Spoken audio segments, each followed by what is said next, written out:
Some high quality H2O right there. I need it in my life because guess what, boys? We're doing a fucking fantasy football mashup.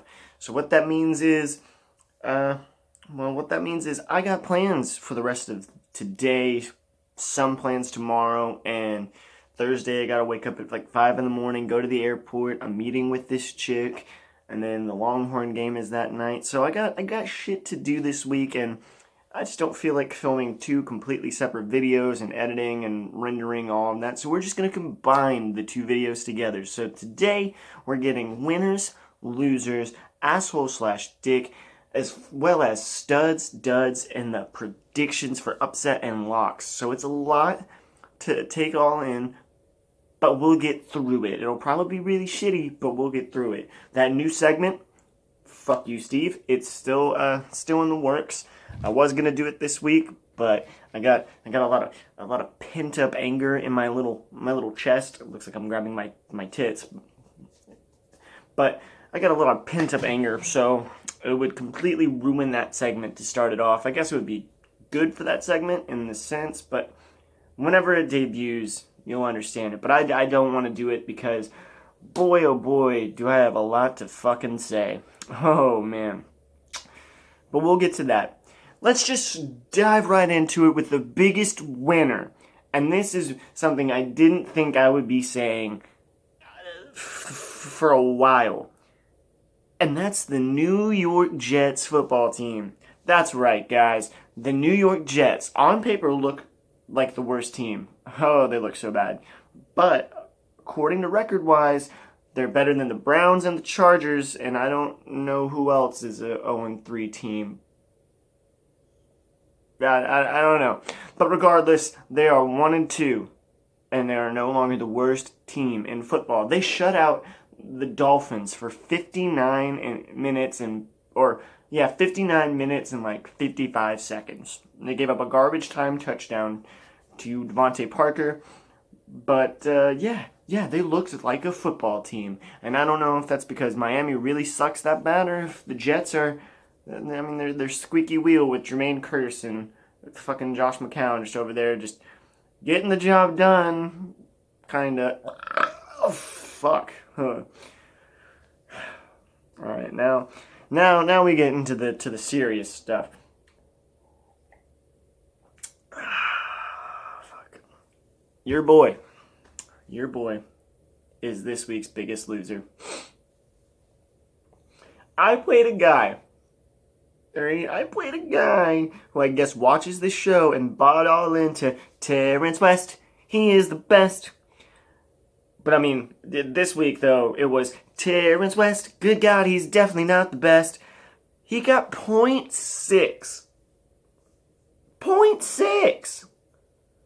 And he started Jeremy Maclin, who got 0.8. And he started Eric Ebron, who got 0.9. And I still managed to lose to that.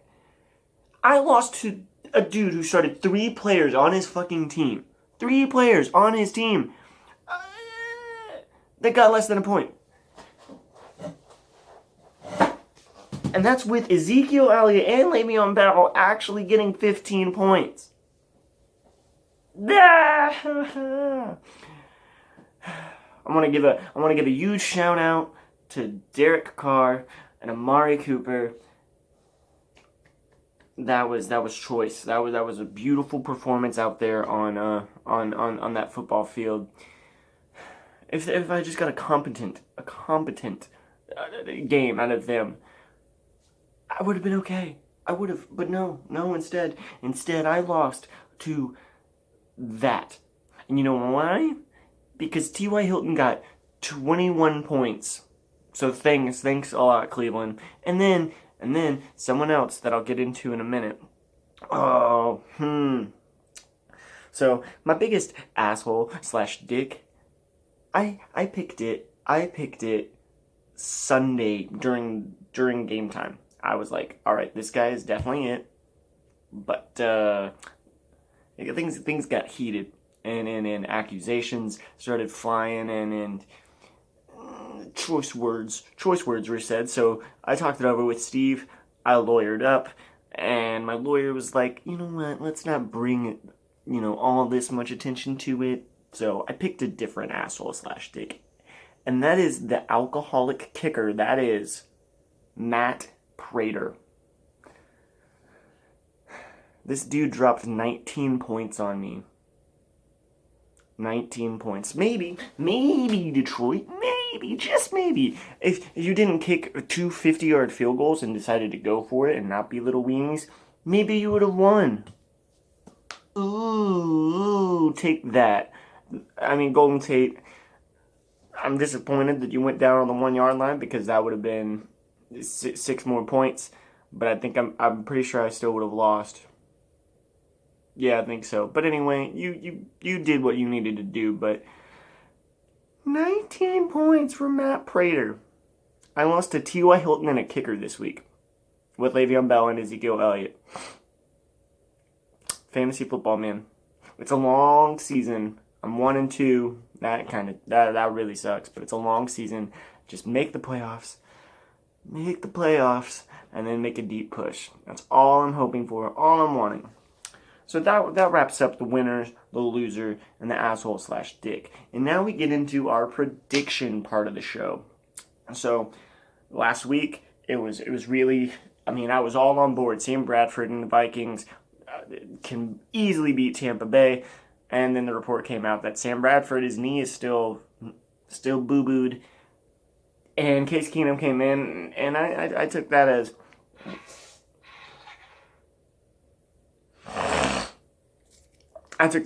well, there goes my upset pick, but what? Case Keenum was just slicing and dicing out there, and that was cool. I was impressed. He looked better than Jameis Winston because, again, like I was saying, that Minnesota D is still Minnesota D and ended up actually being really good and picked off Jameis 3 times, so that helps. Dalvin Cook is still looking really good. So, and Stephon Diggs. How can I forget? Stephon Diggs is a grown man out there playing football. He might not be the biggest dude out there, but he can put on a show. He really can. So my upset pick, I'm 3-0, and I'm not confident about my upset pick this week, but we'll see because I wasn't confident in it last week. Steve, on the other hand, Steve got Indianapolis, right, against Cleveland. So congrats on that one, Steve. You're the man. You finally put it on the board. As far as our locks go, I had Philly and New York Giants. Oh, that was a close one. That was a little bit of a scare, but squeaked it out. As far as Steve, he had Green Bay versus Cincinnati. And Green Bay squeaked it out as well. As far as this week, my lock is Green Bay versus Chicago. And people are going to probably maybe be thinking, ooh, this is a trap game. Ooh, maybe this is maybe a trap game because Green Bay's coming off of a hard-fought win in overtime. Yeah, but so is Chicago. Both of these teams are a little bit tired because they both were just in overtime and now are on a short week.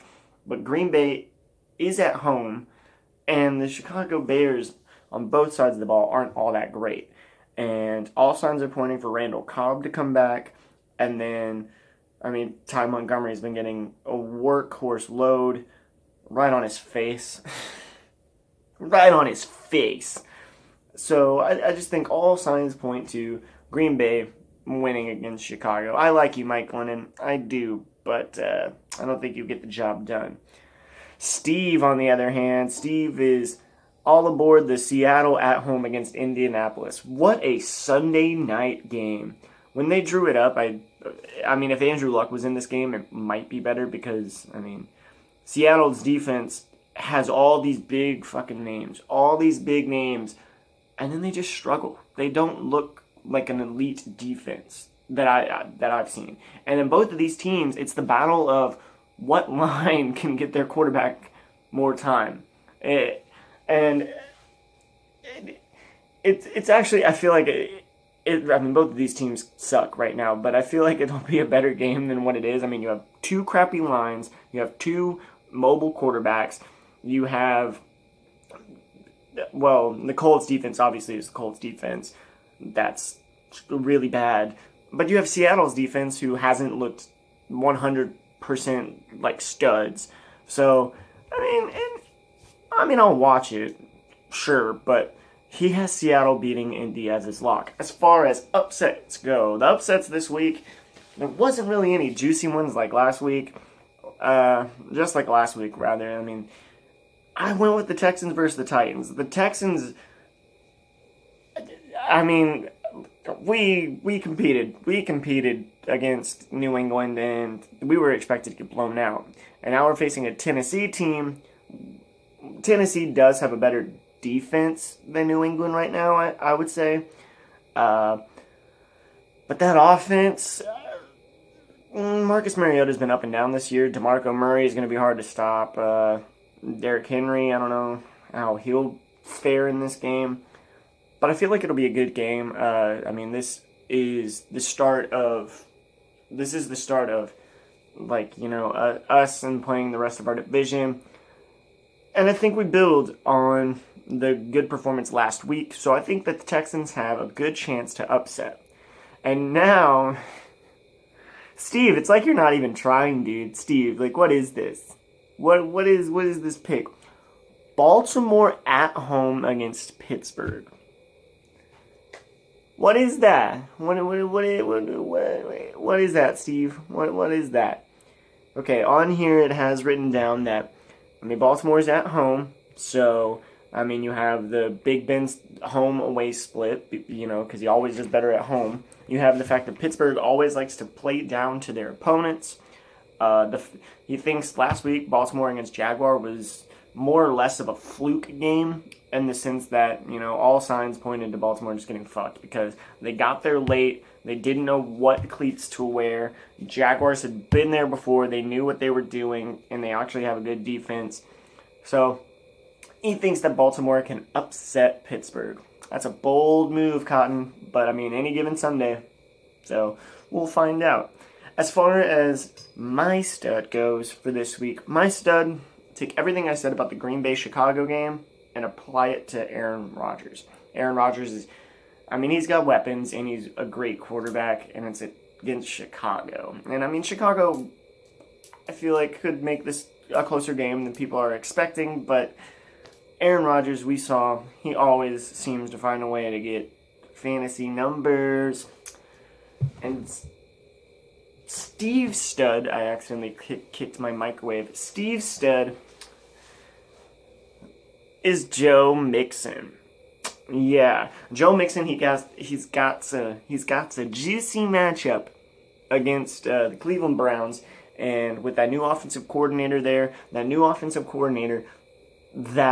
was smart and was like, you know what? We have a talented running back. I'm gonna use him more than Gio Bernard and Jeremy Hill, and that's what he did. Joe Mixon became the starting running back last week, and he had 80-something yards, I think is what it was, 89 total yards.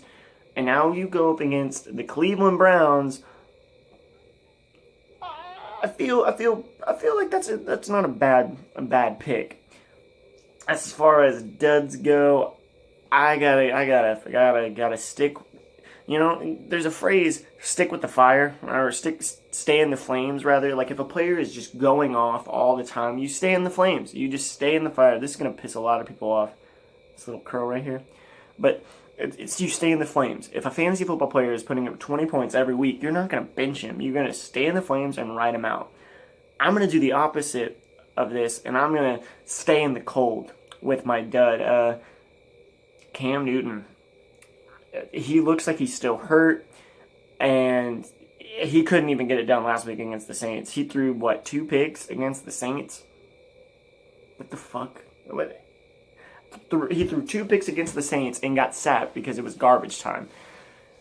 So, until he's 100% healthy, I just don't see him being fantasy serviceable. I would rather start Jared Goff over him this week.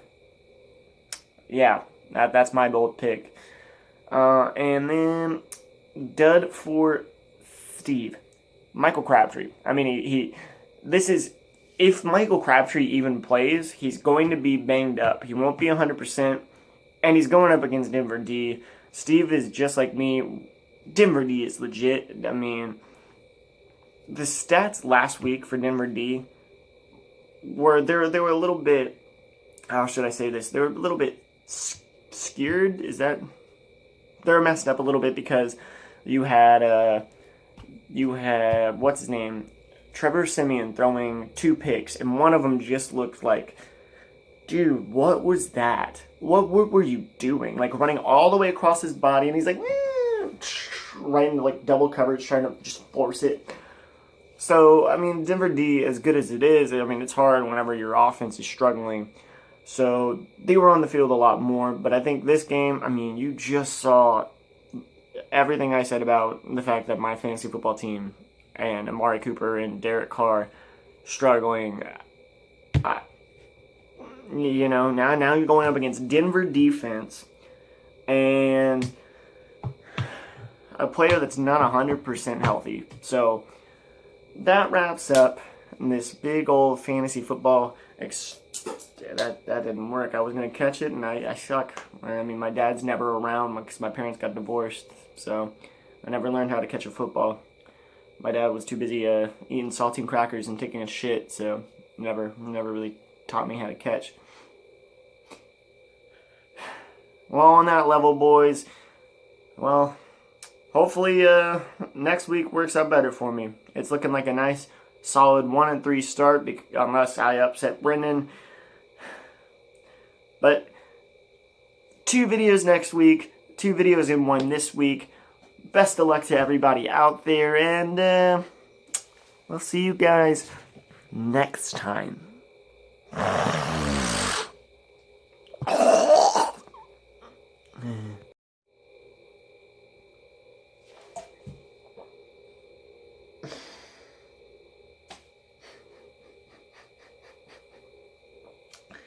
Now my dick's all wet. Oh, God, that's so fucking dumb.